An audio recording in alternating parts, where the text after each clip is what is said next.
I'm Elfin. Welcome to January Jack-a-nory.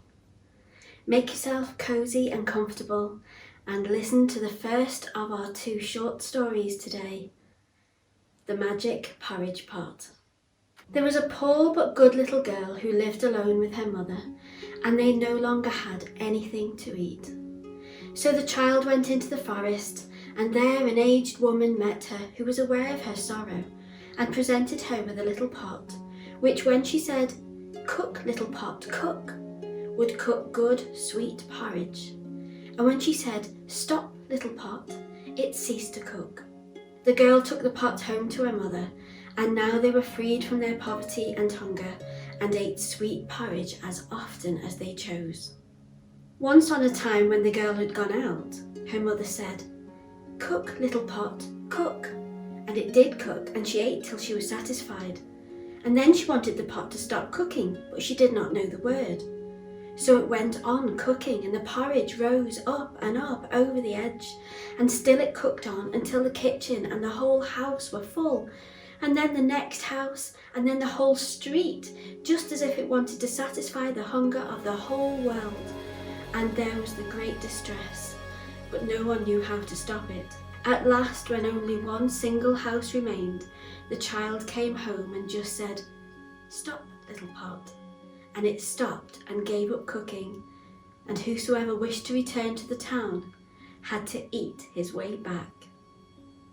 The end. Our second little tale today is called The Star Money. There was once upon a time a little girl whose father and mother were dead, and she was so poor that she no longer had a room to live in or bed to sleep in, and at last she had nothing else but the clothes she was wearing and a little bit of bread in her hand which some charitable soul had given her. She was good and pious, however, and she was thus forsaken by all the world. She went forth into the open country, trusting in the good God. Then a poor man met her, who said, "Ah, give me something to eat, I'm so hungry." She handed him the whole of her piece of bread and said, "May God bless you," and went onwards. Then came a child who moaned and said, "My head is so cold, give me something to cover it with." So she took off her hood and gave it to him. And when she'd walked a little further, she met another child who had no jacket and was frozen with cold. Then she gave it her own, and a little further on, one begged for a frock, and she gave that away also.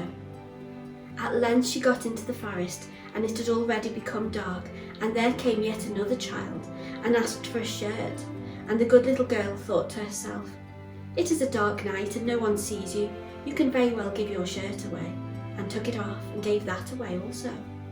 And as she so stood, and had not one single thing left, suddenly some stars from heaven fell down, and they were nothing else but hard, smooth pieces of money. And although she had just given her shirt away, she had a new one which was of the very finest linen. Then she put the money into it, and was rich all the days of her life. The end. And if you have enjoyed these 2 little stories today, please like and comment and share, and subscribe to my YouTube channel so you don't miss any of the other January Jack-a-nory tales. Thank you so much for joining me. I'll see you next time. Goodbye.